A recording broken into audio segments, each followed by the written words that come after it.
Hello, fellow Southern Cameroonians. Revolutionary greetings from me, Comrade John Ba Akuro. Today is January 14, and it's Friday. And my people, today we are going to be talking about a lot of things that happened in 2021. We'll do a quick retrospective of a few things because it's the retrospective season opening. And after this, the little things we'll look at that happened in 2021, we will cast a kind of view on what 2022 should look like. And I like to point this out that 2021 was a year very rich in events with respect to the struggle of the people of the Southern Cameroons, aka Amazonia, for freedom. And so, my people, today we will be examining some of the key ones. And to do that, I have with me a gentleman who is very knowledgeable about international issues.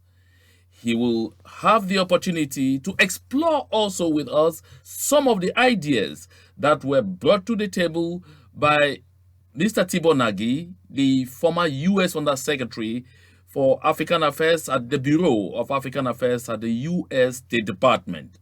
And so, without taking a lot of our time, I'd like to introduce Mr. David Otto Endeli. Hello, David.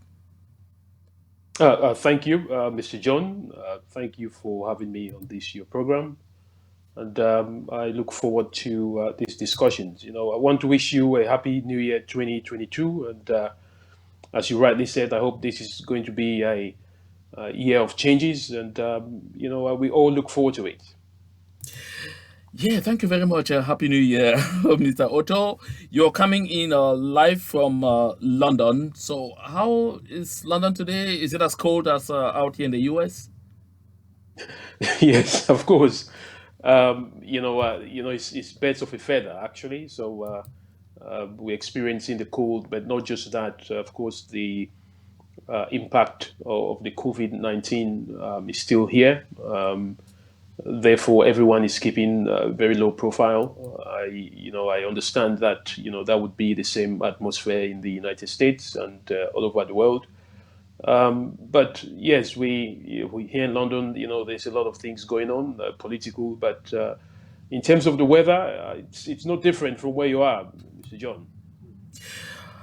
Uh, David Otto, thank you so much for taking time off to be part of this program.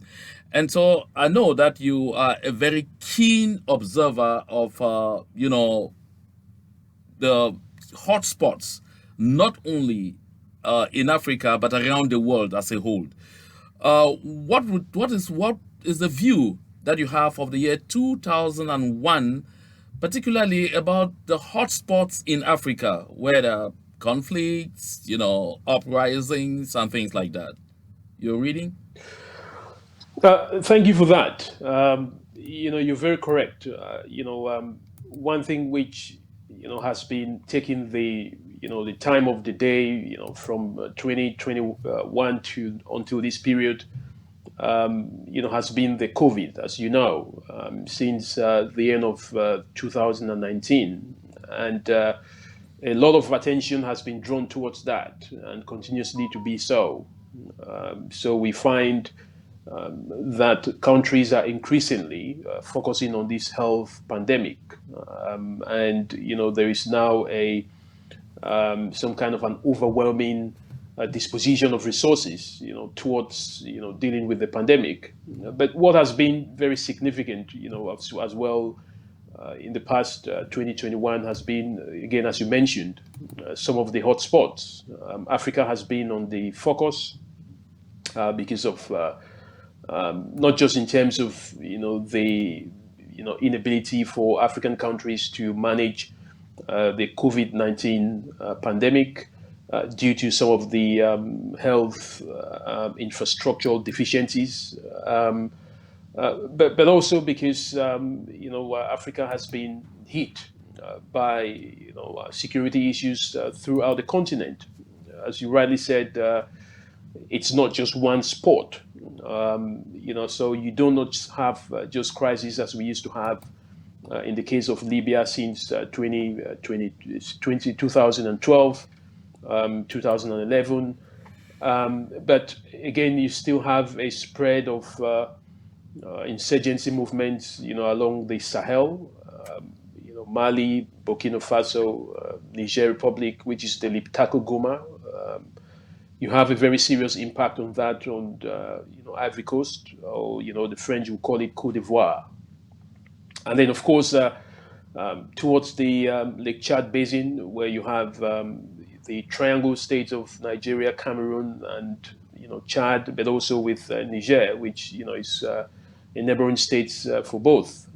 Of course, you have not just the insurgency movement calling itself Boko Haram or the Islamic State, but you also have separatist movements both in Nigeria. You have the IPOB movement, which raised its flag and became quite significant with its now detained leader Nnamdi Kanu. But across Cameroon as well, you still have the conflict which kicked off since the late 2016, now in its fifth year.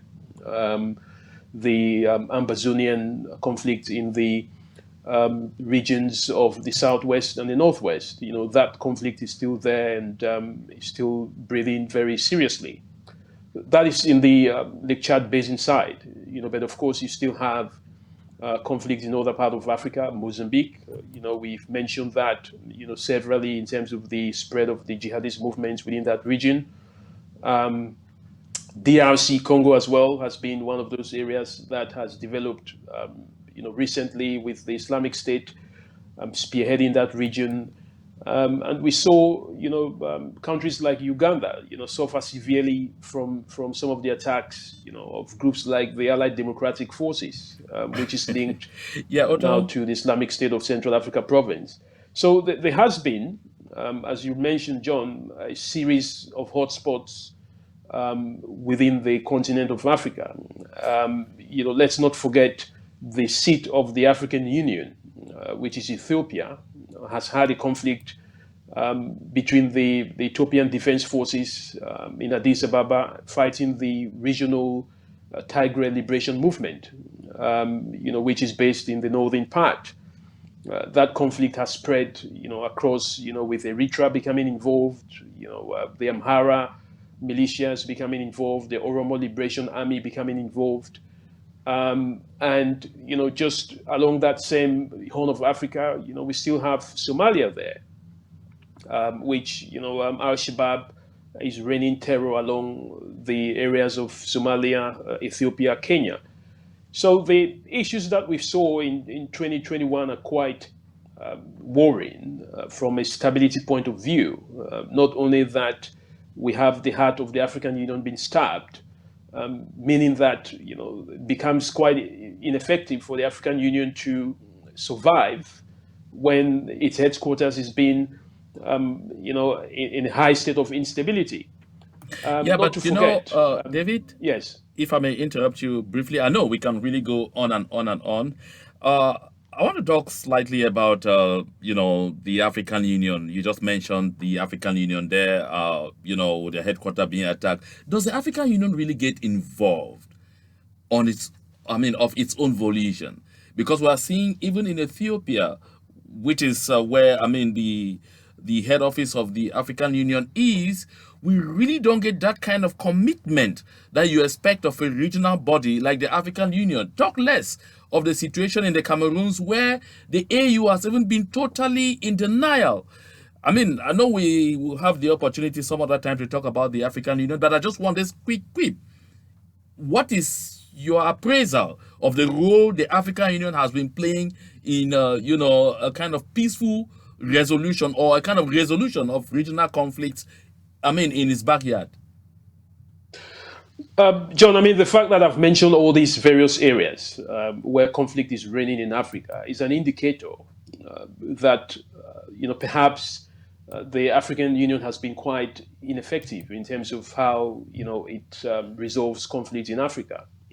It's clearly a case of one of a dire situation, and I think people have to ask the question: what is the effectiveness of the African Union if indeed it cannot stabilize its own continent?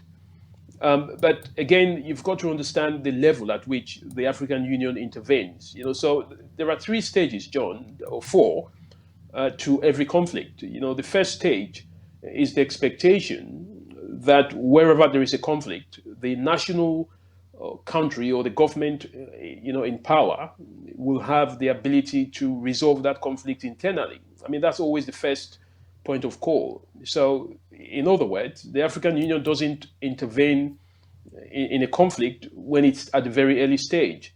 The expectation of the African Union, which is a not national, which is an understanding, what you call a memorandum of understanding in terms of intervention, is that the African Union would always sit back, play an advisory role, and allow the national government, to resolve the crisis. Now, that could take some time, depending on the tactics that the government uses.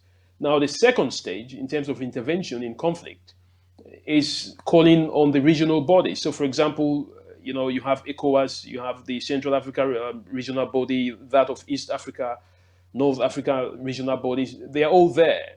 ECOWAS, CIMAC.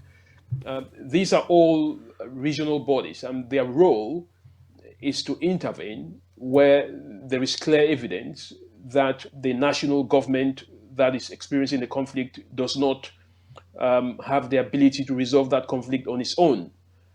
If they then fail, that is the point at which the African Union is expected to come into the fore. But again, it's not a straightforward linear approach. So there are situations where the national government, will say to the regional bodies that, listen, we can resolve this conflict on our own, or in another cases where the regional bodies will want to be seen, to resolve these conflicts on their own without the African Union getting involved. So if then the African Union fails, that's when you have the international community coming in to support. But what always happens, John, which has to be made very clear, is that even though the international community or the African Union or the regional bodies will get involved in conflict resolution, they all still depend largely, due to the doctrine of sovereignty, on the country that is involved in the conflict. I Because want without to, their blessing, it becomes quite challenging for these bodies to act. But I'll let you speak. yeah, I want to, come in there a bit because you just mentioned something here about, you know, allowing the national governments the opportunity to see if they can have these situations redressed, and then sometimes letting the regional bodies look at those situations. And then you came out on the issue of sovereignty. Now, I like to take us a bit to a situation which looks different from others, like the one in the Cameroons. Now, when you talk about national governments, then you find yourself in a situation like the Cameroons, where clearly, according to international law, these are two entities that came together to form a whole. And then now, this particular whole that should have been formed from the entity is disintegrating, and is likely to, spoil the peace in an entire region. Would the African Union still continue to look at it as let the national government solve this, whereas viewing that these are two entities with internationally recognized boundaries, this quickly falls under the Yes. domain of international relations, warranting some kind of quick intervention to avert a worsening situation? You're very correct, John. You know what? But one must be very clear here. There is a difference between the experience of what these two entities in terms of the amount of suffering that is undergone. For example, by the people of Southern Cameroon as a result of this crisis. The African Union is a membership, organization, as you know. Therefore, it is represented by its members. So it is a sum of its members. So the African Union's first priority is to represent its members. In a situation like that of Cameroon, where the Ambazonian groups are not represented in the African Union, the African Union can only represent the government of Cameroon. And whenever there is a discussion on the table regarding resolving this conflict, there is only one party who attends, and that's the Cameroon government. So it becomes very challenging unless you have other members of the African Union that are soliciting for the African Union to get involved in that crisis to resolve the political or diplomatic disagreement between the government of Cameroon and the Ambazonian groups.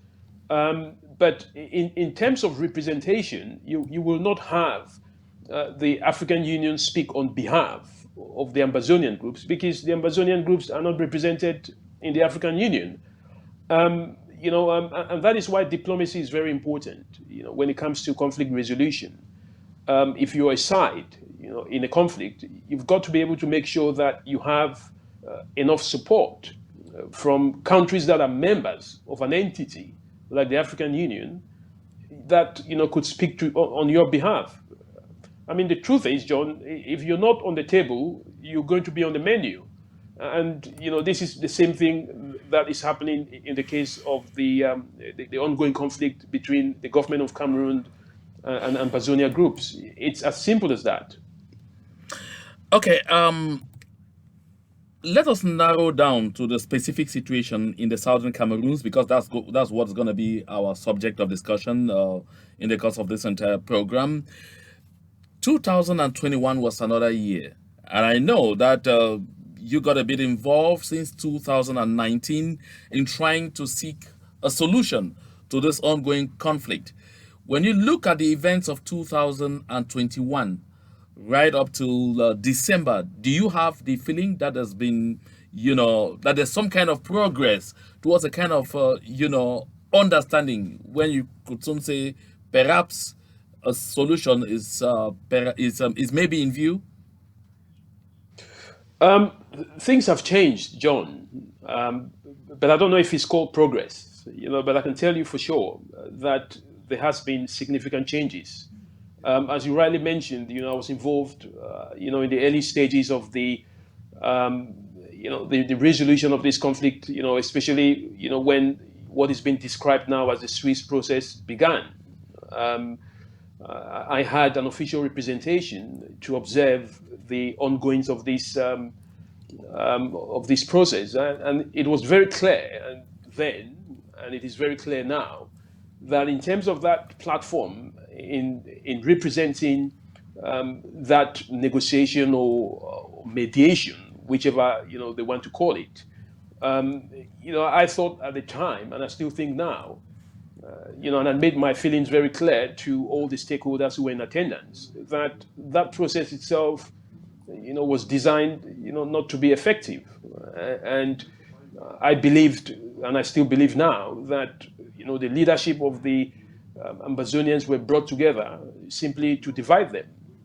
And I made it very clear in writing, John, that, if the government of Cameroon was looking towards, the Swiss humanitarian dialogue to resolve this crisis for or on their behalf, then they had to look elsewhere.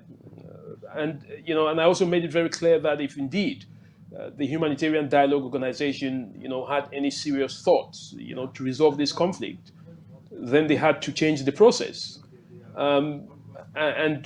Lastly, if the leadership that attended this conflict, this platform from the Ambazonian side, if they too were serious in terms of using this platform to resolve the Ambazonia crisis, then they had to rethink. Unfortunately, my predictions were quite right. It does appear, and it still does appear to me and to many others, that the structure of the process was faulty. And unless there is some kind of a recalibration of that Swiss process, then I don't see it working. And I mean, the truth is that you've got to look for alternative ways of resolving conflict.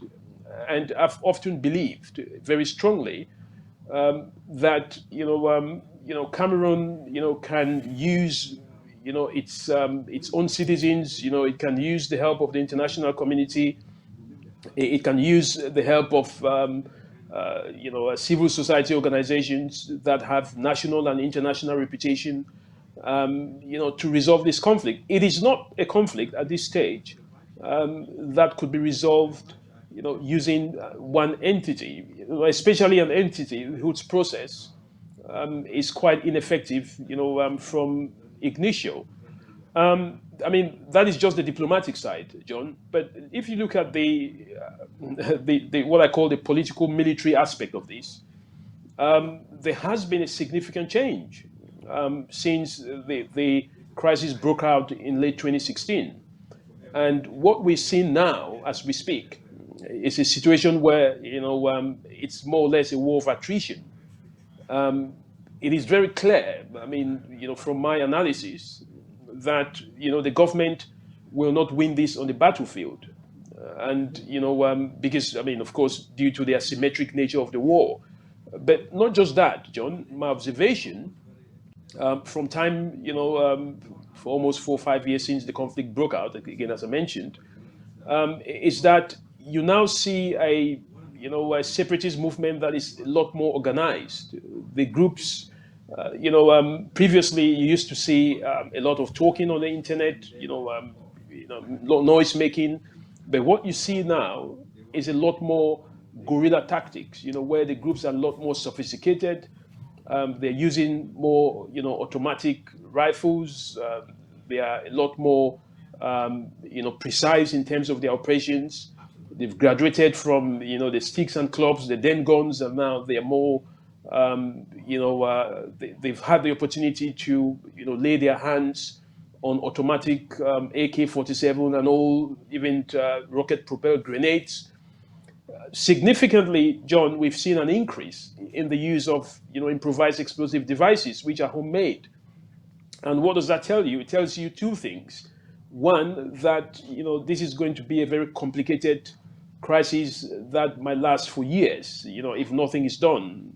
And secondly, it tells you that there is an increasing level of support, for this conflict, to continuously go ahead, especially the fact that even if you decide to resolve this conflict internally, if you don't speak to the leadership that is, out of the country, then you're unlikely to resolve the conflict. So we have a two-stage scenario, John. One is, the government has to be able to convince the separatist fighters on ground to lay down their arms, which I think, that is going to be a Herculean task. And secondly, even if they succeeded to do that, with the amount of support that these groups are getting from the diaspora, it is very unlikely for the government to succeed in convincing these groups to lay down their arms. The most important point, John, which Yes.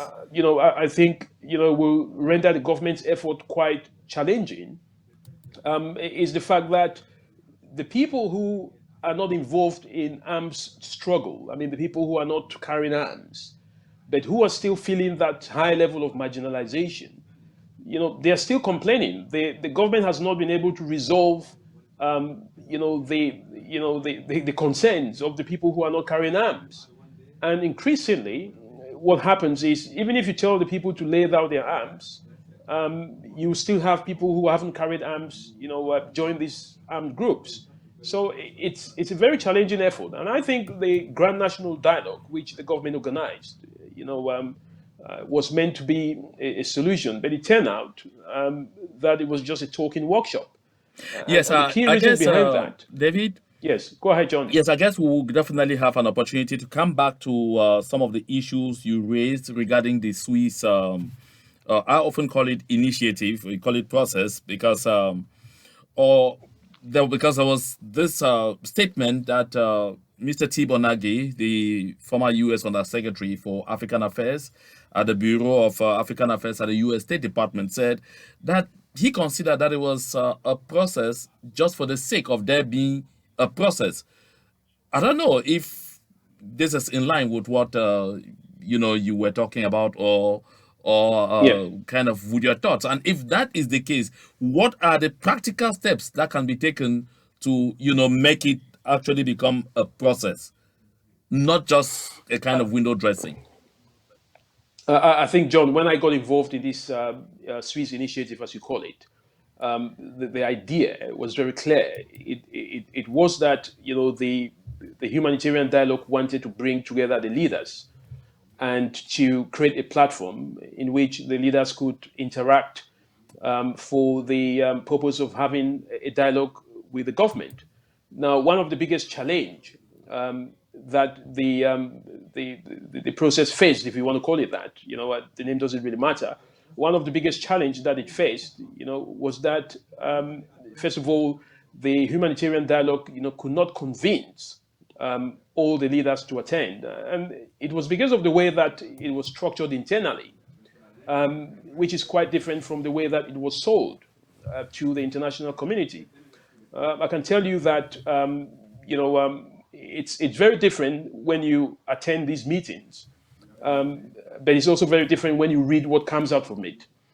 So I think the Swiss, succeeded in selling the theory of it, but because the practice of this so-called initiative could not succeed, they could only go as far as where they've gone. Um, I think from what Thibault Nagy said, I mean, he was not part of that process himself. He probably just read it like everyone else. But what was very clear in the beginning, John, which something that was made very clear to myself and to those who were part of that, was that you need a dialogue process or a negotiation process that is not run just by one organization, because you open it up for all sorts of inefficiencies. There's a high level of sabotage that could occur. There are no checks and balances. There's no one checking the checker. So the proposal at that time, and I still think remains the same in my opinion, is that you need a process that is championed by more than one international or local organization. And the reason for this is very clear. It prevents one organization from selling out to either of the parties, and it also creates a high level of transparency and checks in terms of how the process works. In my experience in conflict resolution, crises of this nature are not resolved by one organization, especially an organization that does not have the experience in that kind of a conflict. And I can tell you very clearly that the conflict between the Ambazonians and the government of Cameroon is very unique. And in order for you to get involved in it, you've got to really understand the perception and behaviors of both actors. And clearly, I think the Swiss process suffered from that, and that is why it has always been as it is. And I still think there is room for other international organizations to come in and rectify, what has not been a successful initiative at all. But the unfortunate thing is that people are still dying. The crisis is deteriorating. It may not be, as outspoken in terms of how the crisis is being covered, because of COVID-19 and other international community focus. But this is one of the most silent crises in the world, and I believe that we need some proactive intervention in order to get to a level whereby real talks can begin. Thank you very much, Otto, for that contribution. I'd like us to take a look at some inserts here. The situation on the ground has definitely worsened, and La République du Cameroon, the government party involved in this conflict, I mean, and that government is considered in southern Cameroon a colonial administration. They've continued to use excessive force, And this continued use of excessive force, led to some key incidents in 2021 that have defined and redefined this conflict in a completely different way. I'd like you to take a look at this insert.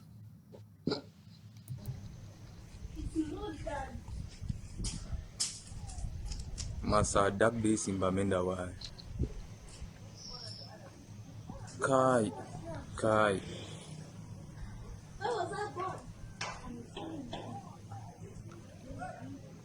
Sa Hey, mommy, Jesus. See people that houses, oh, they homing you road on born, oh. Try.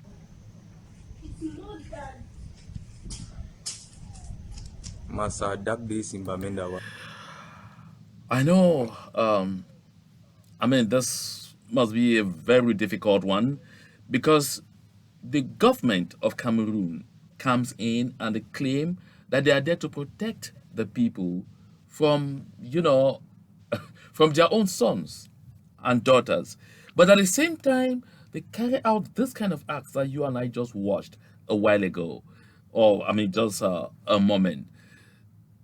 I don't know if this kind of tells of an administration or a party in a conflict that thinks that they can actually resolve this situation kind of peacefully, because when you hear them talk, they're trying to talk of living together and trying to talk of we must get everybody to stay together. When you carry out this kind of acts on people, on the civilian population, do you really create perspective of any kind of living together, Mr. Endele? John, it's very sad to see that image. One thing is very clear. When it comes to conflict of this nature, unfortunately, it is the least protected and the most vulnerable population: the women and children, the elderly, the disabled. The very least of the communities and societies. These are the people that get the short end of the long stick. They suffer the most. The way it works, John, is that governments, like the government of Cameroon, have what you call the monopoly of force, and that doctrine is something that, when it comes to conflict, it becomes a very challenging one. I remember there is one Irish Republican, insurgent who said that revolutions, are not caused by revolutionaries, but they are caused by the stupidity and brutality, of governments.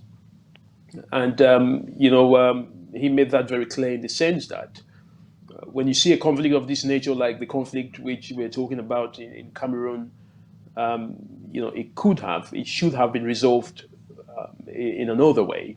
But of course, the government deployed its forces the way that it did, or the way that it does, and this escalated to this level. Now, what you must understand, John, is that there is always a feeling, or there's a thinking, that governments are always speaking the same language.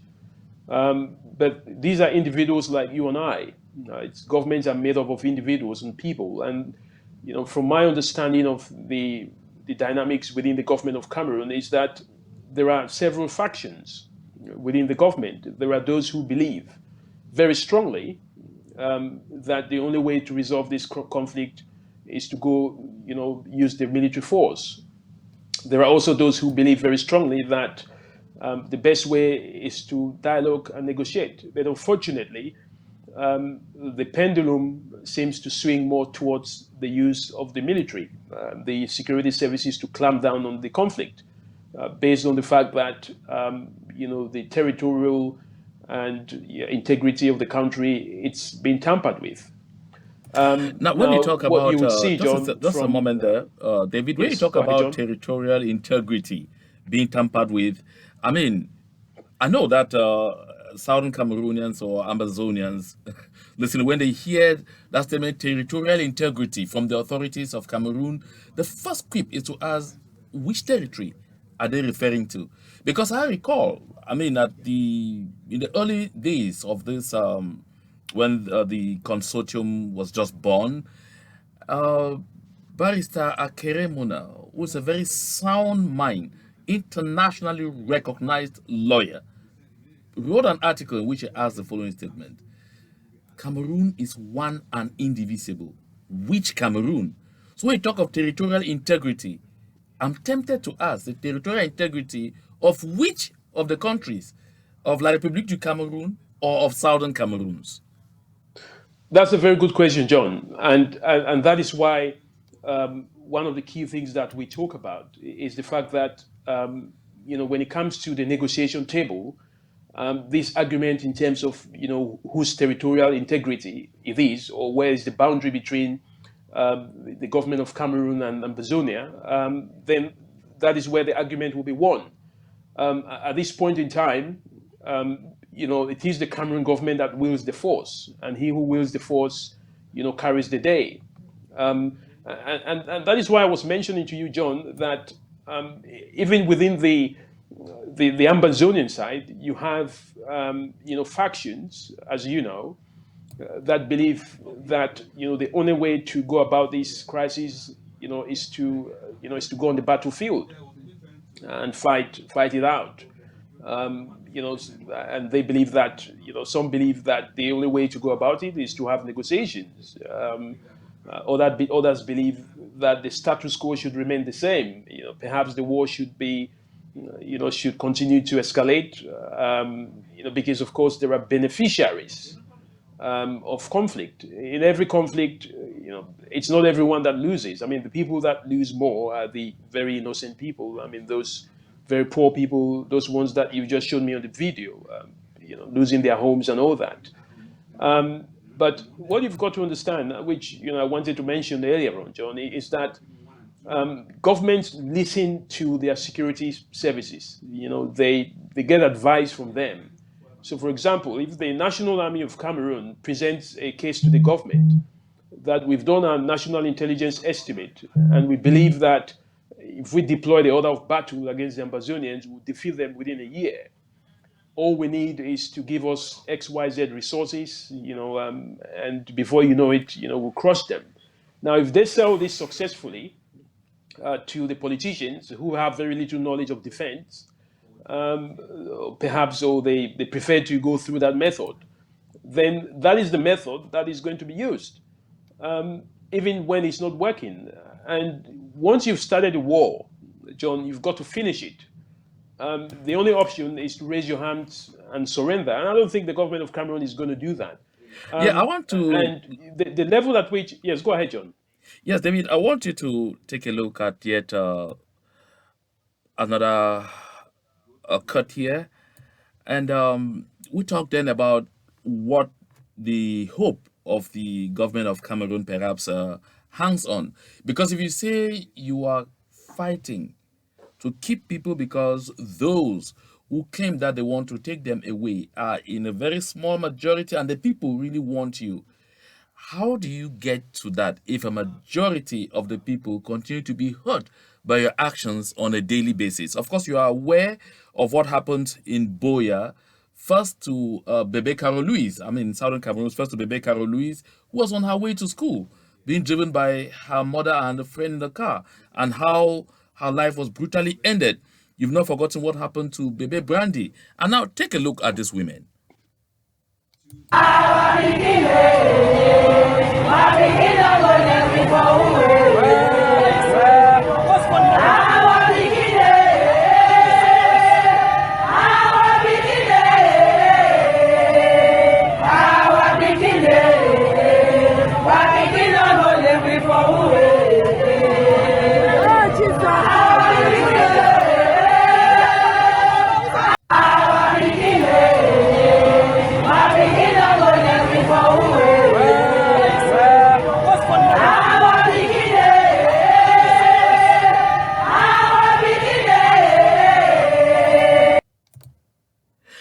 Now, these women are weeping seriously because they are hurting.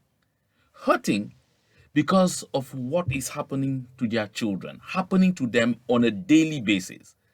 Yeah. And while they are hurting, at the same time, the reaction of the citizens on the other side of the divide of La République du Cameroun tells you a completely different story.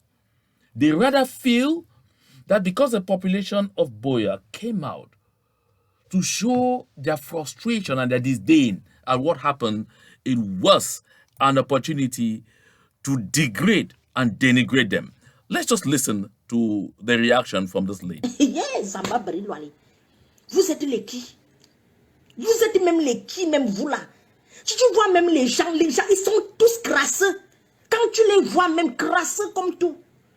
Le vrai Camerounais, quand tu le regardes, il est propre, il sent bon. Les talibans là, quand tu les regardes, ils sont tous crasseux. Quand tu regardes l'homme, que tu as l'envie de regarder l'homme. Ils sont toujours là en train de cogner les têtes des gens parce qu'ils ont raté leur vie. Envoie les têtes de moi, je m'en fous de vous. Je m'en fiche. Trop, c'est trop. Vous exagérez. Celui qui est décédé là a une famille. Celui qui est décédé là a une famille. Vous pensez que sa mère est contente aujourd'hui? Sa mère est en train de regretter que qu'est-ce que son fils est parti faire dans l'armée? Je suis sûre. Je suis sûre qu'aucun parent au Cameroun, si on lui dit que ton enfant a réussi le concours de l'armée, je suis sûre que c'est un parent qui va commencer à avoir un pied dedans, un pied dehors. Ce parent-là va se dire du jour au lendemain, je peux perdre mon enfant. Ce sont aussi les enfants des gens.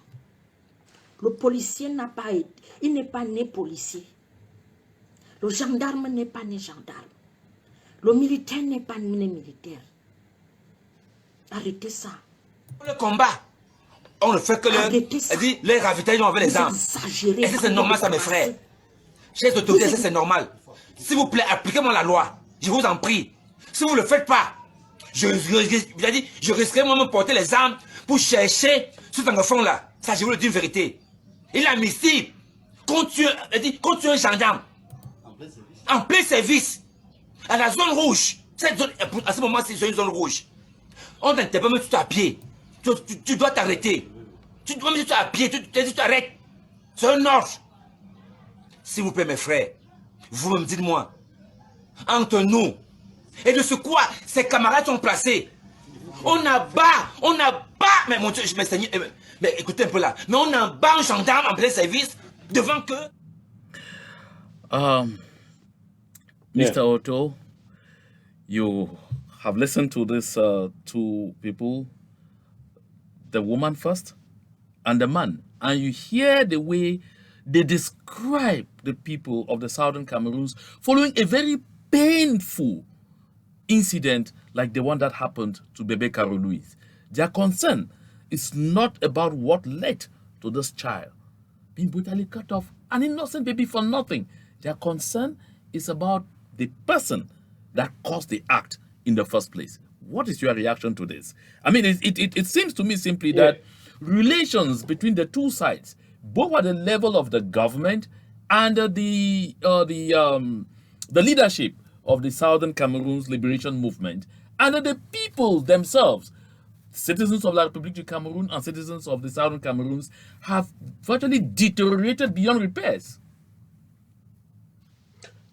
John, these are very sad and very, very sad, perceptions, from individuals that it's very painful to listen to those perceptions. And exactly as you said, John, this is why the government has to understand that this conflict is not worth it. This is a conflict that it requires an immediate resolution, because it's not just the Amazonians or the people from British Southern Cameroon or the people from Northwest or Southwest. It's not just them. I have my own observations, and I think that even the military personnel or the police that are being deployed to these regions, they don't want to go there anymore, because they are also losing their brothers, their sisters, in very high numbers. But as you know, as governments are, They apply a very strict level of confidentiality and classification in terms of how much of their citizens, of their military or security personnel they lose in the battlefront. But it tells you that this is a very uncalled for war. But at this stage, John, I think what we should be focusing on is how do we move forward? Do we continue to listen to these individual perceptions? Do we continue to see all these violations of human rights and arson, burning of villages and massacre of people from one area to another? Do we continue to see all these IEDs being set up? Because in war, there is no winner except the merchants of war, except those who are responsible for selling of weapons, and I call them the beneficiaries of war. So we need an effective strategy, to move this crisis to a level whereby it will come to the point of negotiation, and everyone who is involved in one side or the other, who are the stakeholders of this, can put their points forward. If you want a separate state, you can argue for that on the negotiation table. If the government wants an indivisible Cameroon, then the government can put its argument on the negotiation table. Now, the question is, does the government want to involve in negotiation? I think, at one point, it might be later rather than sooner, that option will become very obvious. Even though the government at this point in time may, for one reason or another, still believe that the military deployment option, is the best option. My understanding of this kind of conflict and the way that it is going, I still believe that, and I strongly will argue, that the government of Cameroon will not win this war in the battlefield. They will not defeat the Ambazonian forces. Neither will the Ambazonian forces be able to take over from, the territory that they claim is their own. So, in that, scenario where there is no winner, I think, the only open option here for sustainability is for both to sit down on a negotiation table that is internationally managed. Both parties can come forward with their negotiators. They can have a common platform, a neutral ground for negotiation. And all this will end, John. And if it's a separate state, let the strongest argument win. If it's one and indivisible Cameroon, then let the government demonstrate its ability to maintain that on the negotiation table. And that's what I think will be the best option. Yeah, David, one and indivisible is absolutely the one word that, a lot of people in the southern Cameroons no longer want to hear. And then besides, I think even the citizens of La République du Cameroun and their government themselves prove every day that one and indivisible is definitely a fallacy. I say so because, actions on the ground prove this. We have gone from, survey to survey, and each of these surveys has demonstrated that the people of the southern Cameroons no longer want to have anything to do with La République du Cameroun, and for good reason. We shall perhaps have an opportunity towards the end of this program to at least have a word regarding this surveys. But before then, take a look again at this video, which demonstrates to you beyond reasonable doubt why the people of the southern Cameroons continue to find themselves, distant, or continue to understand that they really don't have any future with the people of La République du Cameroun. And of course, this happened too in 2021. Oh, that was what have you done? Oh, no pity life.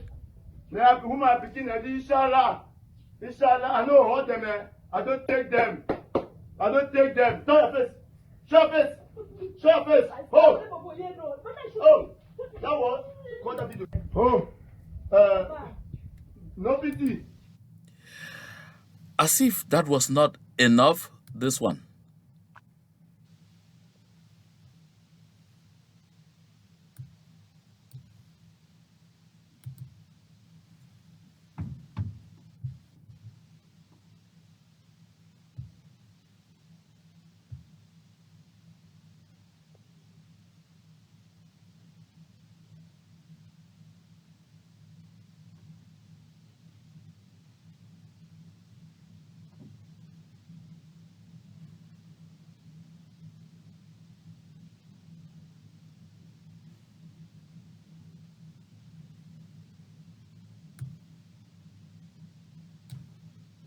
Aloysius Nchonyi, I be Anglophone. So now my house is for the post almost 30 to 40 years to get out. I come out with bar. Then Dr. Nafsi studied Jean Calvé. He can take the house. They pay one first year. After 1 year, they pay 5 months. I give receipt. From that time, I want accident. It tell me now how I be Anglophone. I come up for it. Because the director, they work for big people. Say I fit do waiting. If the director, they drive me. I want to ask you again. They already bring the document paper. We don't go write them. Say you don't fix that. I ask you say, but you want fix that now? You ma authorize you because I not authorize you. Say me fix my house. Bring them my money. They start telling me now how go bring go in 16,355,000. Just say you don't fix that. So say now, let me pay my money. It owner 8 years. So I don't know. So I don't take it go court. It don't even go to court. So we don't come up for Monday. Me and my begin. We can't shut up for door. He walk one come we tell he say, see na clinic. Me go call a person me can give money because my begin they have they know way not there because now the only income where I get them. Now only have them where they give me money. I'm not getting no store. I'm not getting no business what they do. They don't run from Monday to today Wednesday. We know they see in even court. So I don't know. So the big government, make government intervene for this kind of thing because they say big. So when you look at the situations, we just watched a lot of this citizens of La République du Cameroon berating the people of the southern Cameroons.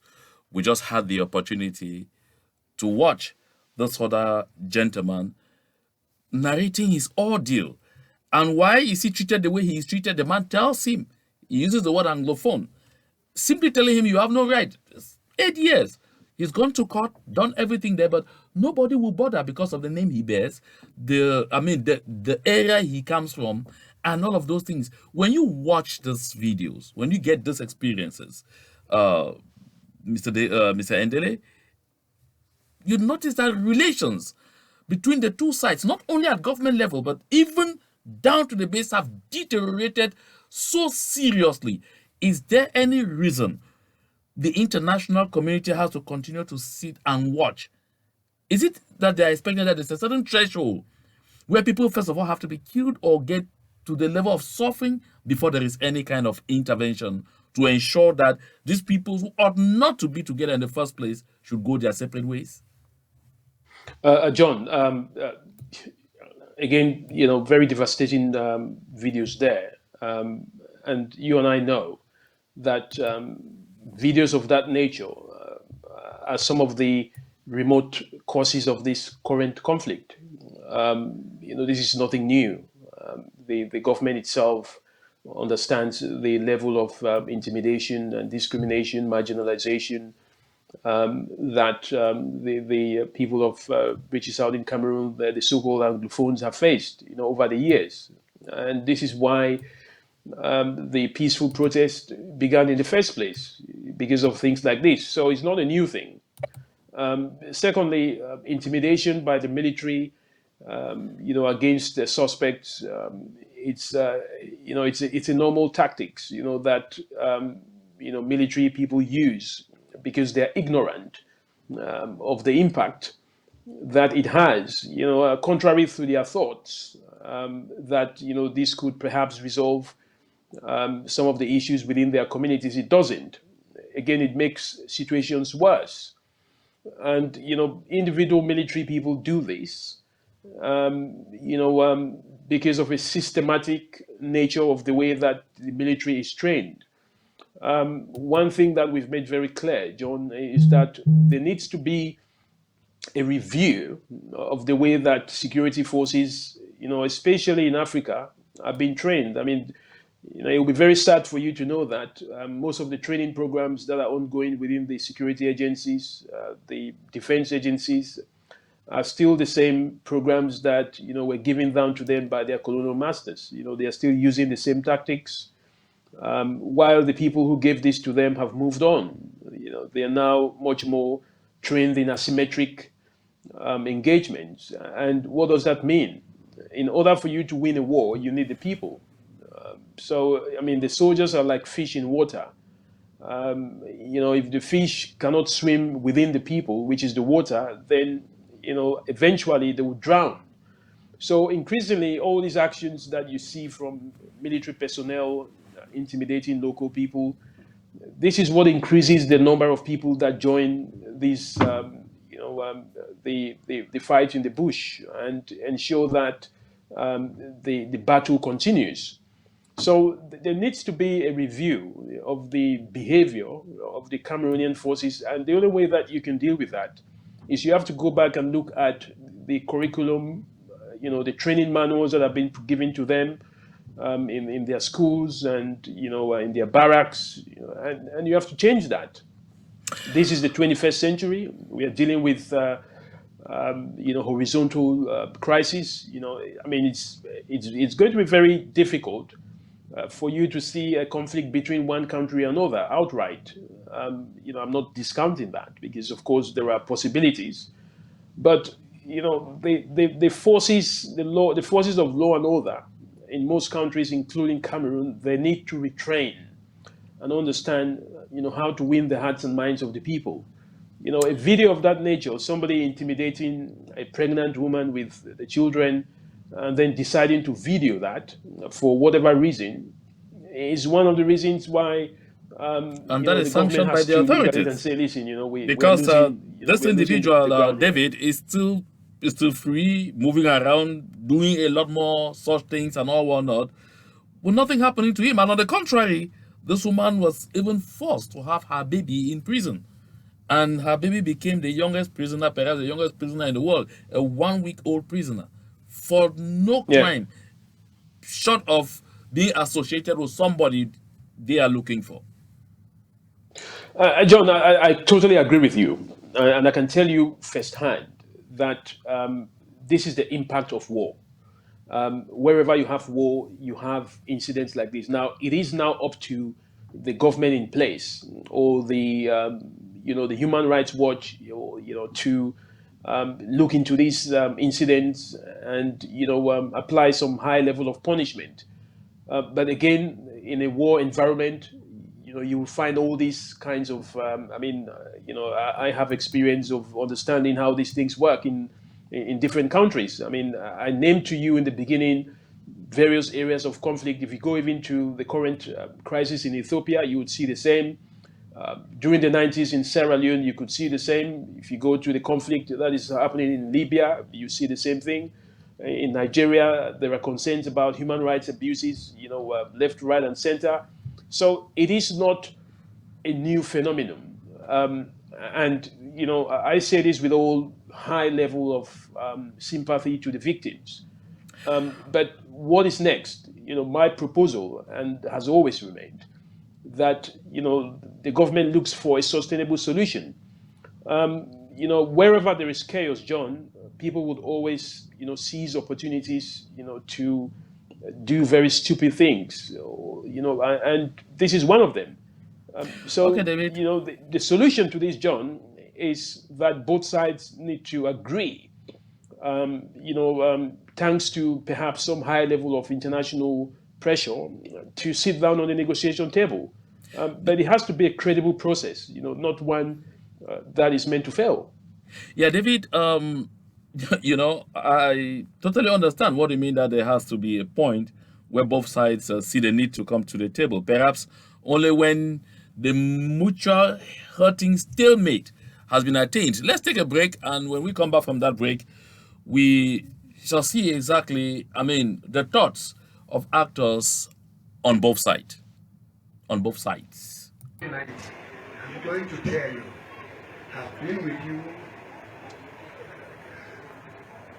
Cyprian, our greatest problem in Northwest now is the ring road. Our greatest problem in Northwest is the ring road. Oh, our greatest problem now in Northwest is the ring road. Our greatest problem in Northwest is the ring road. From Kumu to Kame is horrible. From Kumu to Kame, Doga is terrible.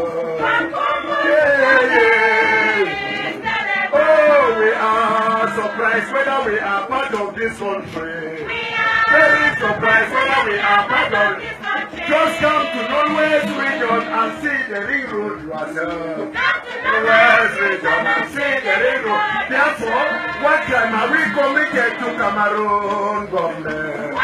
Are we committed to Cameroon government? Oh, Junior, one day sun will shine. Oh, oh, our greatest problem in Norwest is the ring. Oh, from Kumo to Kame is terrible. Come to Northwest region and see the ring road yourself. I don't know why you are supporting. We are surprised whether we are part of this country. Oh, Cyprian, no. Cyprian, one day, sun will shine. Oh, from you. Yeah, from you, one day, sun will shine.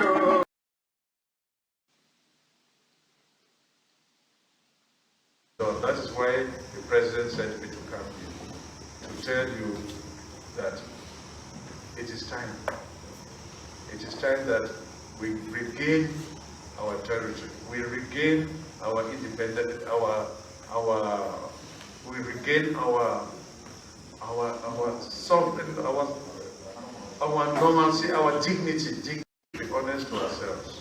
A lot has been done. That is why the president sent me to come here, to tell you that. This is a very interesting episode there, David. I just wanted us to start with it, but before we get to that, you know, one thing that has soured relations between the people of the southern Cameroons and the mainly francophone government in Yaoundé, or the government of La République du Cameroun, has been the barrage of unkept promises. And this has, come over time just to confirm to the people that they really do not belong. Right to the point where you see people get a choir and they will use this choir to sing about roads. If you recall issues about this so-called ring road, remember Mr. Paul Biya in 1992 stood in Bamenda before a certain government delegate at the time called Jomia Pefok and swore, I will personally supervise the ring road construction. That was 92. Today we're 2022. That's about 30 years. And nothing has been done. Forget about that, because I'm pointing this out as something that has culminated to getting put to the point where we are today. Because when you see even the prime minister that is talking there in the clip that followed that choir, you hear the prime minister struggling to get words to try and make the case for La République du Cameroun with difficulties, because even him, the road leading to Ekondo Titi, which is his local government area from Kumba, is one of the worst in the entire country. And promises too have been made over time. That's why you hear him there wanting to be his true self, a true Southern Cameroonian. Time to take our independence. Time to assert our sovereignty. Time to get back our dignity. It's true that the letter said that there were sleeps, but they could be very telling sleeps. Your comment? John, I think you're correct in the sense that the government of Cameroon itself has, said on several occasions. I mean, I think, and that's why I think it's quite disturbing. I mean, they've said on several occasions, the leadership itself, the president, that they haven't treated the British Southern Cameroon, the Anglophones, squarely. And the president even said at one point that they wanted to assimilate them, but then realized that it wouldn't work. And I think it was at the backdrop of that is where the special status came in, which a lot of people questioned, what does that really mean? the clear, indicators, John, is that when you see two people involved in a conflict, like the one that we've seen in Cameroon, and both parties, are saying privately that we want to resolve this, but then it's not being resolved, then you've got to question yourself in terms of who are the spoilers within this setting. So the task always, John, in my experience, is to find those who are not interested in resolving this conflict, within the government of Cameroon, and then, question why. Why is it that promises that the government has made over years have not, been materialized? Who is benefiting from this conflict? And that is why I indicated to you very early on that war is not necessarily bad for everyone. It is only bad for the people that suffer it, the people that are killed as a result of war. There are people who are sustaining, their livelihood based on that. So you've got to be able to identify these spoilers within the Cameroon setting, and you get rid of them, or find mitigating, tactics, to silence them. And I think this is the challenging point in which most national and international stakeholders, have been talking about who is behind the factions that are clamoring for a continuation of this war from the Cameroon side. And why is it that, promises that were made, when it comes to implementation of those promises, it never sees the light of day? I mean, these are some of the critical questions that one must always ask, because in resolving a conflict, that there is clearly a genuine underlying factor in terms of the level of marginalization and discrimination that the people of Southern Cameroon have gone through. And you saw in that chorus of very vulnerable women, they were talking about, are we really part of this country? I mean, this is a genuine question. And, if those questions are not answered, I mean, these were people just singing. They were not carrying arms. So it moves from that level of thought to the level whereby if nothing is done, then you find people carrying arms. And unfortunately, in my experience, in these kind of issues, John, is the government never listened to moderates, until extremists, storm the table. While this is going on, the people on the ground continue to be very determined. Southern Cameroonians, they fight the entire security apparatus, or the Armada of La République du Cameroun, on October 1, 2021, to come out in very huge numbers. And I want you to take a look at the nature of the people who were on the streets. I took just 2 clips so that from there we shall be able to assess at what point the hurting or the determination on the side of the Southern Cameroons is, and how this can shape the future of this conflict. Let's take a look at this first. They say they are fighting for their future. They are fighting for the future of their lives. And I hope this future will be great. It will be great more than the way you expect, because God will give it to us. As you give your words outside to the United Nations, the United Kingdom, the UN Security Council, let them listen to the children. In this occasion of the 1st of October 2021, live in Mavas, in Akwaya local government.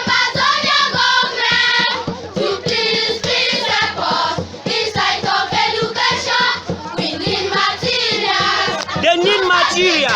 Don't listen.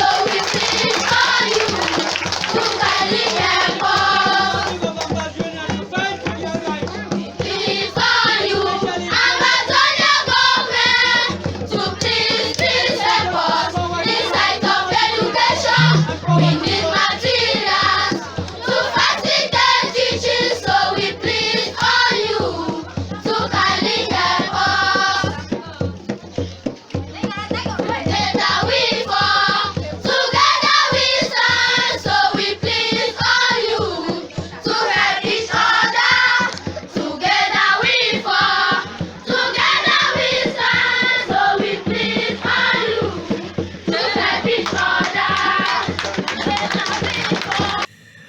That was in Akwaya. Akwaya is in what the people of La Republic of Cameroon call Southwest, and that is in Manu. In Manu, they will call it Manu Division, we call it Manu County, and that is in the Akwaya local government area. But away from there, take a look at this too.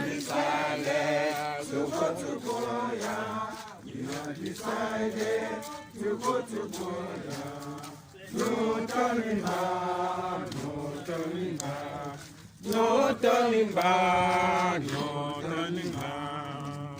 We have decided to go to Boya.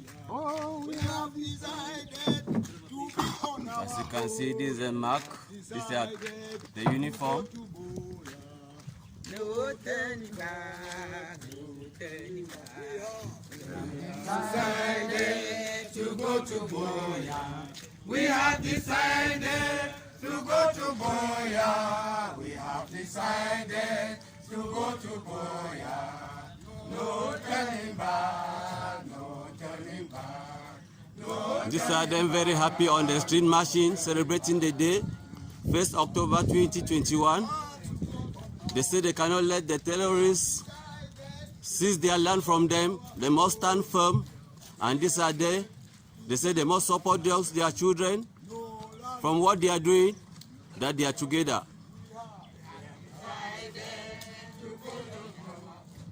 We have decided to be on our own. We have decided to be on our own.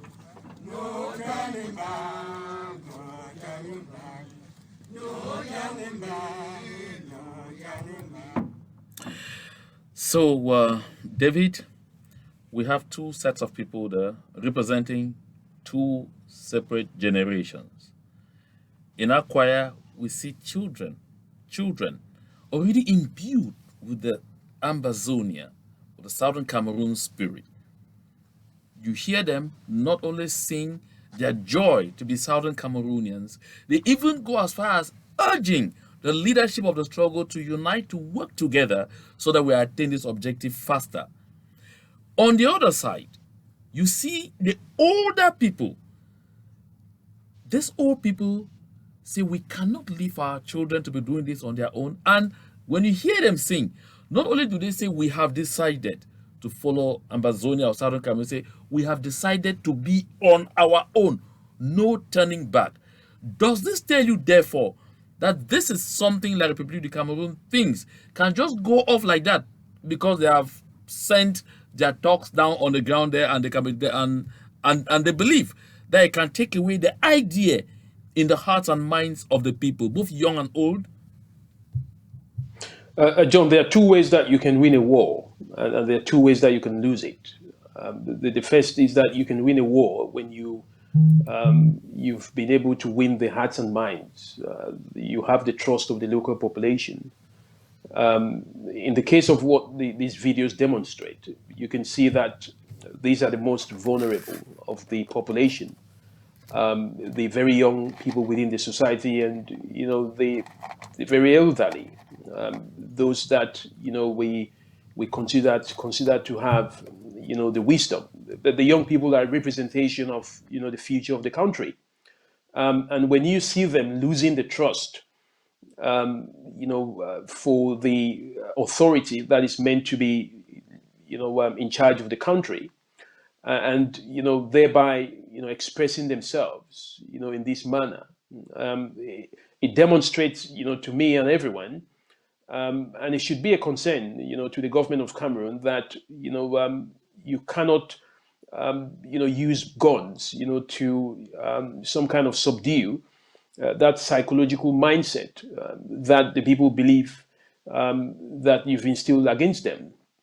The second way is through fear, and that fear factor means you deploy all kinds of tactics, military and intimidation, or you abandon them in the hope that they can come back to you for reliance. Because you've got to understand that one of the most powerful mechanisms of any government is to retain control of the people. But if you apply fear in a way that you believe you will get control, but instead you lose control, then effectively you have lost the territorial control that you're supposed to apply authority over.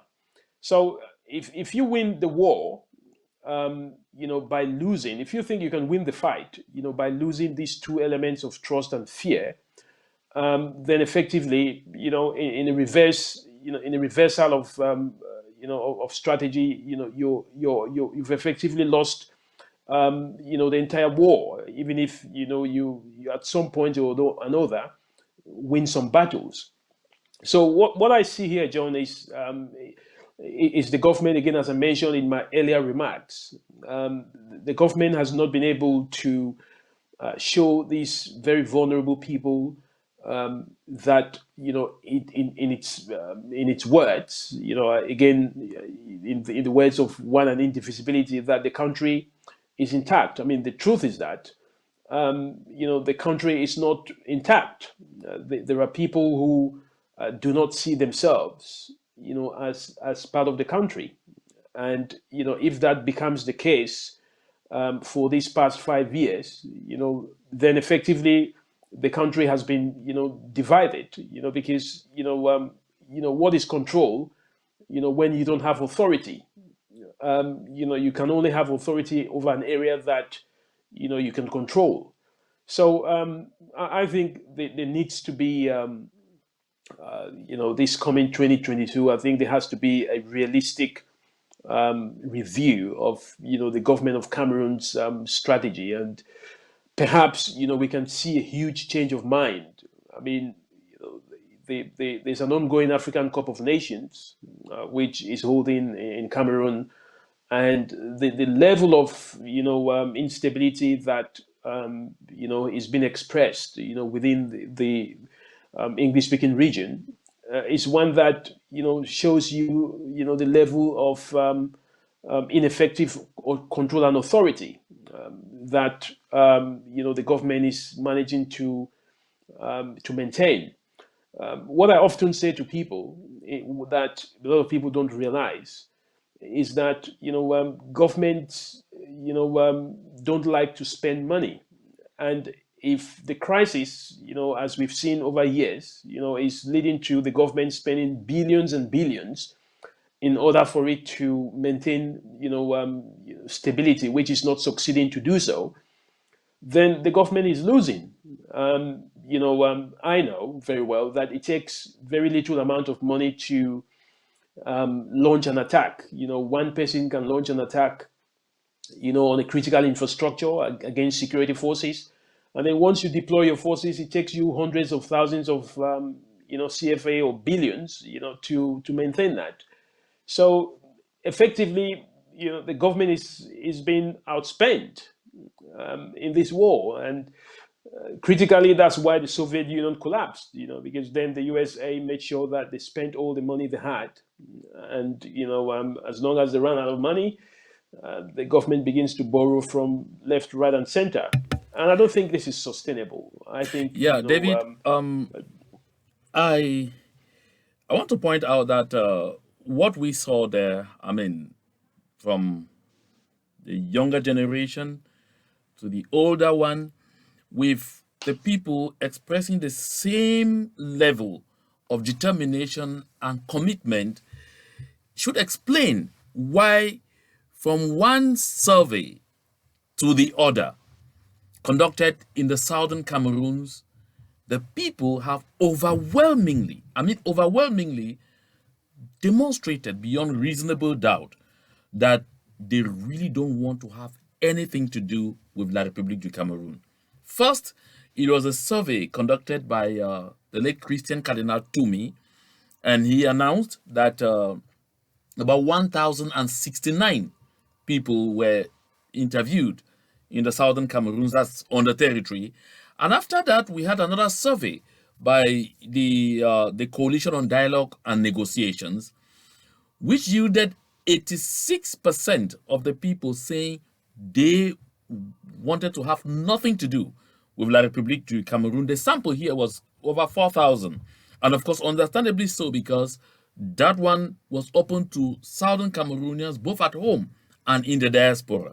And then eventually Yeah, there but was John, I know. yet I mean, another one. yes, I Yes, have seen I those just wrap up surveys. on this one. Yet there was yet another one conducted by the CIDI of veteran journalist Victor Epiengome on the territory only, which yielded again close to 69% of the people saying the very same thing. Yes, yes, John, David, you I wanted to agree make a with you. quick comment on this.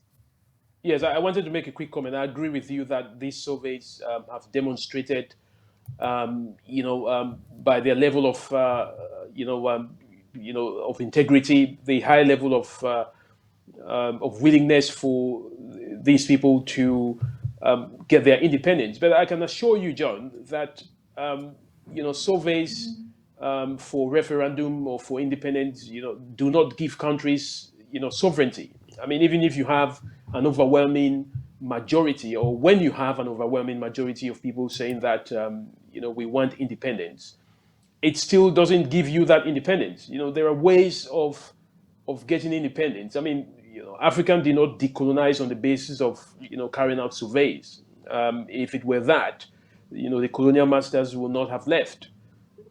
So it's not that simple to argue that as a result of surveys, then the country should gain independence. I mean, the Cameroon constitution does not provide that any region can gain independence by virtue of carrying out a survey. I know the argument is going to be that Cameroon doesn't have authority over the territory. Exactly. I was just about to tell you that again.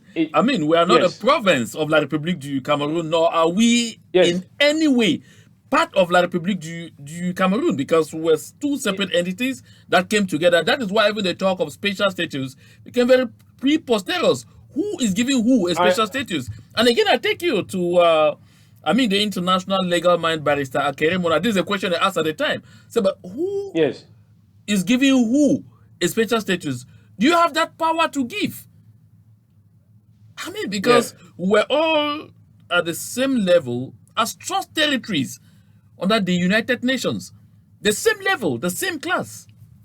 But that's why, John, we're on the same page.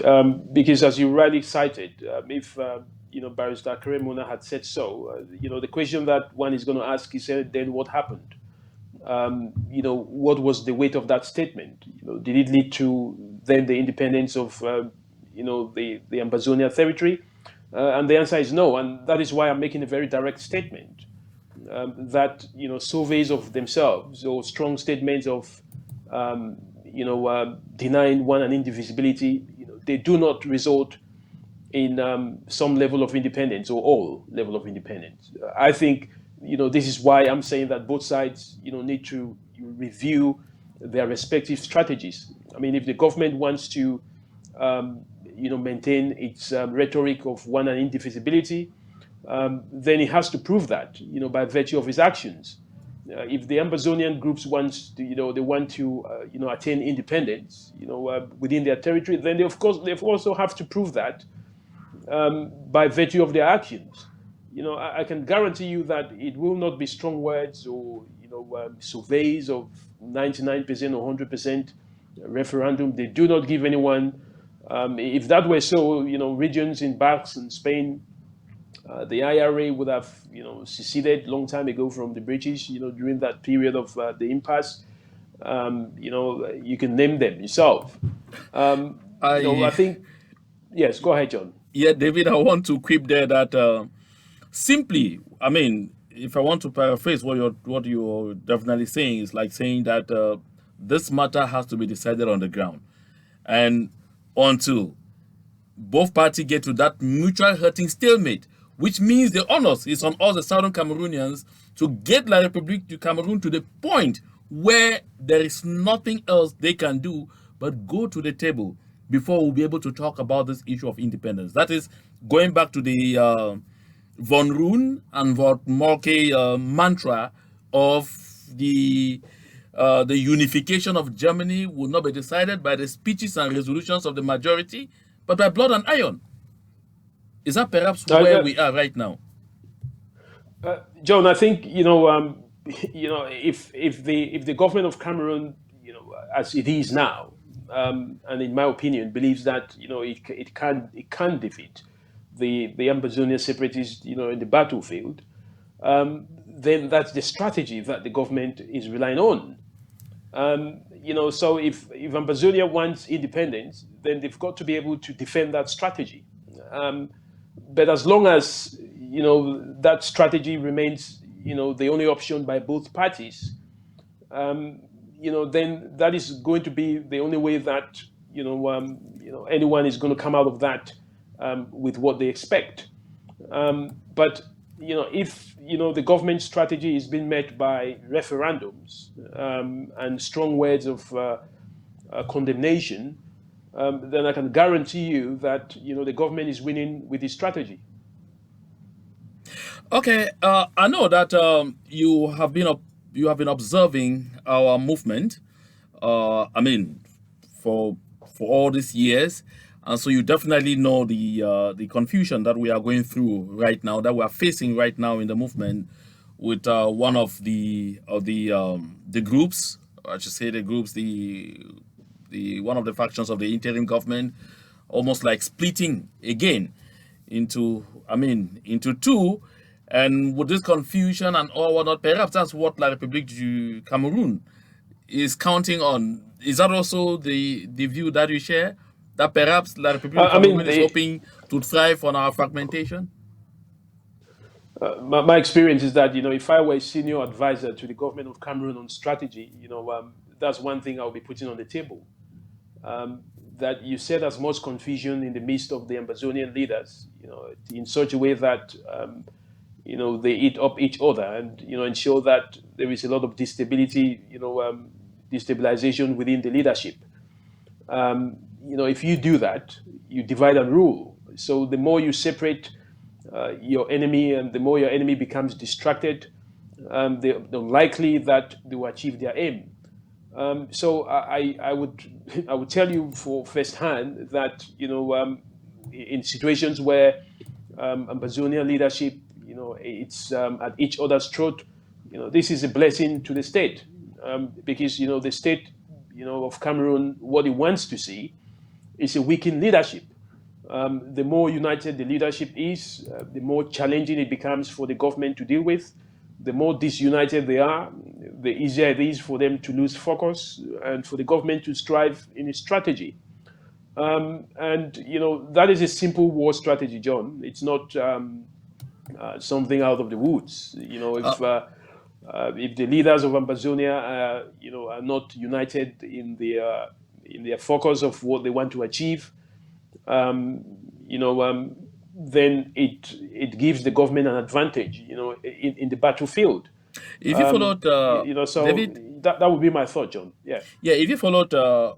Tibonagi on, the conversation he had with Chris Anu, he said, just as the people of the southern Cameroons, aka Ambazonia, are divided, that is also how La République du Cameroon is divided, which means that on both sides there is no side that is strictly united on what they really want. That not like on what they want in terms of leadership, because I know in the case of the southern Cameroons, even with the divide, everybody is focused. All the groups that are involved here, even if they are dividing, they are still speaking the same language, one of achieving independence or nothing, one of achieving self-determination or resistance forever. On the side of La République du Cameroon, of course, it's a government full of corruption and all of that is even on a time bomb, which means it's not even just also a win-win for, a kind of win for them. Yes, as far as the government of Cameroon is concerned, and as far as this crisis is concerned, you're very correct that there are divisions within the government. It's very difficult to know who is on which side. But there are clearly people that believe squarely, as I mentioned earlier on, that a military strategy is the only way to resolve the conflict. And also there are people who strongly believe that the crisis can only be resolved peacefully through a process of negotiation, through a process of mediation. Some believe it might be done internally, others believes, you can bring in the international community. So yes, John, I do agree that the government of Cameroon has division. But what is the impact of that? Does that have an impact on the force deployment strategy? Does that have an impact on the the level of capacity that is going towards a war strategy? It doesn't, because of course the government has different independent bodies that are dealing with that. So even when the politicians are divided, the military that is being taxed, to deal with the Amazonian forces on the battlefront, they have a one command and control strategy. But in the case of Amazonia, where the leadership is divided, it then has an impact on the way that their military strategy on the ground, is being deployed. So you've got to weigh that. If you belong to one side or the other. So the Amazonians have to weigh the level at which leadership division impacts on their ability to achieve their aims, and David, then on the other side, look at how the level of instability or division within the government can impact on their strategies on the ground. So you've got to weigh that very, very squarely. I fully And understand. yeah. I fully understand. If you look at the situation on the ground, it's about beginning to change.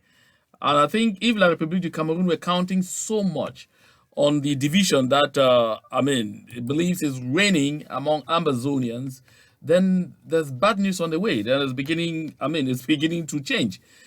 Just like they have division at political level, but like you pointed out, they have a few institutions or agencies that ensure that their actions could remain coordinated on the ground. I think that would be numerous calls for synergy, for collaboration, for unity of purpose, for some kind of coming together. If the diaspora has continued to be heady, it would appear on the ground the people have decided to take this seriously. Just watch this. But John, I have to mention one thing. Just watch this which I think video is and then important. we come back to that. Yes. Okay.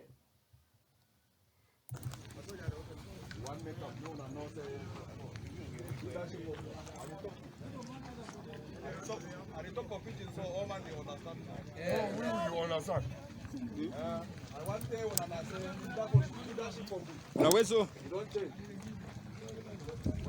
When I hear me fight, when I don't hear say what? Leadership don't change. Don't change. When I don't want to. Say I don't hear leadership say don't what? change. Leadership of we don't change as for today. When I know we don't know, but I want make up. No, I know today. The leadership of we don't change. And you don't change now say what? Things them where they be the past. The man they where the work are fine, they don't be mob you know. Now people them they ever join so they mob their leader now. And if they mob you, you know they work fine, they decide put you for down, they don't put you for down. So one make up no be clear of the civilian population. Say leadership of we, you don't change. And you never change now say any man go wake up where soldiers them get problem. They come announce who stand for market. One make up no and not So the video you just watched there, I received it just a few minutes before we started this broadcast, and that is from Bui County in the southern Cameroons. That video shows you, these are the Bui warriors who have decided that they usually were called ADF, they were called ARFs, they were called whatever name here and there and all or not. But today, they have decided to put in place a chain of command. They've come together and they've made sure that they have to work together. They heeded the call for, unity. They heeded the call for synergy. And they have decided to put in place coordination. And the announcement that you heard there, unfortunately, the sound was a bit low, is that they were starting in Bui and this is going to extend throughout the entire territory of the southern Cameroons.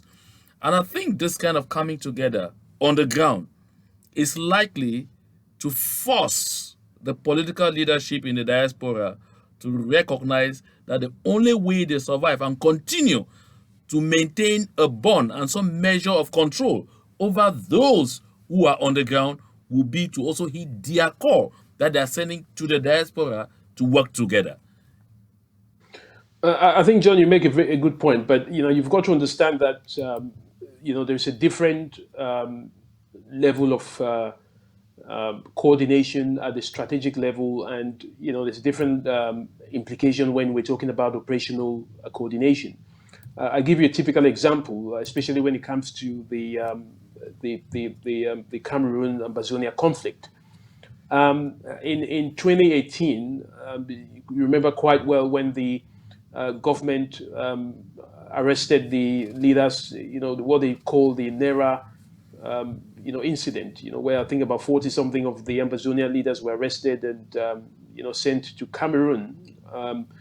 What you saw there was a government that, was looking to target a group or a movement that had a centralized, leadership, and once they did that, what was the impact of that? The impact of that is you now had what you call decentralization of operations. So you now have different cells operating in different areas, calling themselves county by county. So it makes it now very difficult for the government of Cameroon to be able to target one specific group.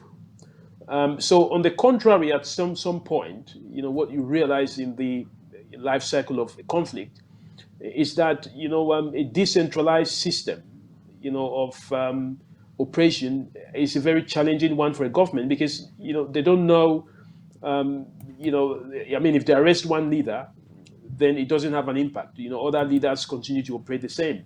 So you've seen the government arresting several leaders, and then what happens is another leader takes over. So that is a very complex situation for the government from an operational perspective. But from a strategic perspective, they like that, because it makes the group structure very weak in the sense that there is no centralized command and control.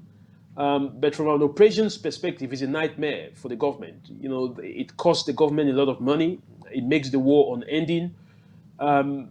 And the disadvantage of that, especially for the groups that have established that strategy, is that it becomes very difficult for their leaders to reunite, because everybody wants to control, their own small cell.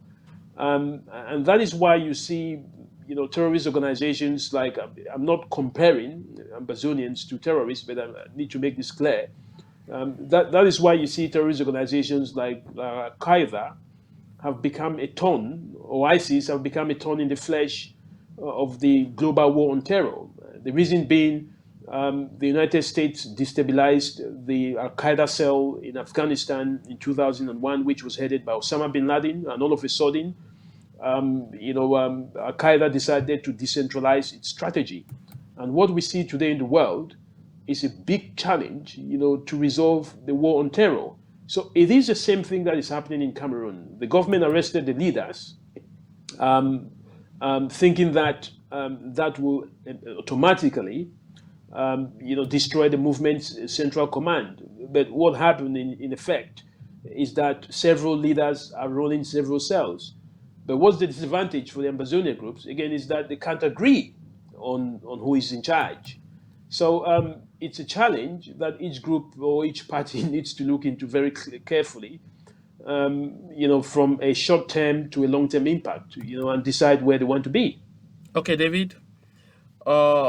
We have 3 minutes to go on this program. And so if you had the opportunity to talk to the leadership of the Southern Cameroon's movement, I know you are Endele, you are Otto. That means you also come from Southern Cameroons. In as much as you are not involved in any of the political groups or the liberation groups, of course, you have attachment to the Southern Cameroons. If you had a word of advice to the leaders and you were to meet them and talk to them, what would you say at this point in time? John, I have a big dog in the fight.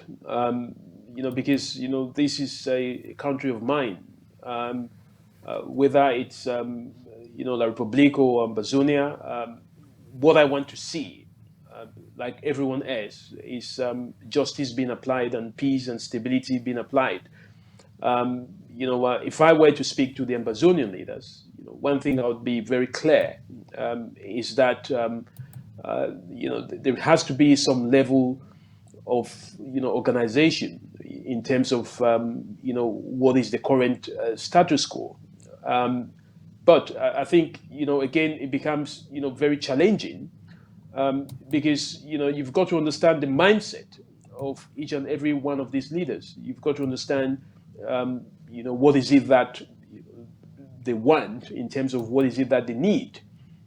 Again, it's down to them. But my message, would be very clear. If you're doing anything or if you're carrying out any actions or strategy, you must be able to understand or estimate what the impact of your actions are. And you've got to be able to carry out actions that will lead you to a solution. That solution is yours. I mean, the truth is, leaders are not meant to be knowledgeable in all areas. They are not supposed to be experts in all fields. And there is nothing wrong in seeking for advice in terms of areas where you know that you have deficiencies. But again, for me, I think it's a matter of organization. If you don't plan, to carry out your activities in a very structured manner, then you're planning to fail. But what I would say to them as a final statement is that your strategy, you've got to make sure that it works. If you want independence, then you've got to work towards that. Rather than work towards not achieving that independence. Because of course the government of Cameroon is going to stick to its strategy. So you've got to stick to your strategy as well. If your strategy is fighting, then make sure you can fight well. If your strategy is to talk or carry out a negotiation, then make sure you can organize yourselves in a manner in which you can carry out that negotiation process. It's down to them. But John, you and I know that the Ambazonian leadership is not monoloco. It's not just one movement. It's not just one individual. It's not just in the diaspora, or it's not just in Cameroon. First of all, is identify yourself and identify your goal and plan towards achieving your goal. And I'll say the same thing to the government of Cameroon because it's a conflict, and let the best man win. Thank you very much, Mr. David Otto. I know it should be quite late out there in London at this hour.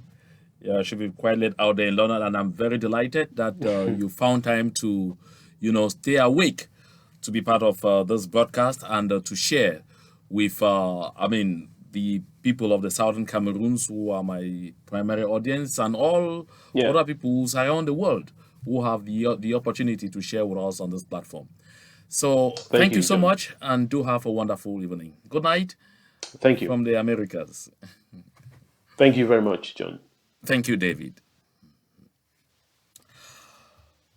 My people of the Southern Cameroons, great warriors of the liberation movement of Ambazonia, it was my pleasure being here today for us to have this conversation because it's essential for us to continue to share, to tap knowledge from those who have the experience and the knowledge so that we are able to make 2022 a year different from 2021.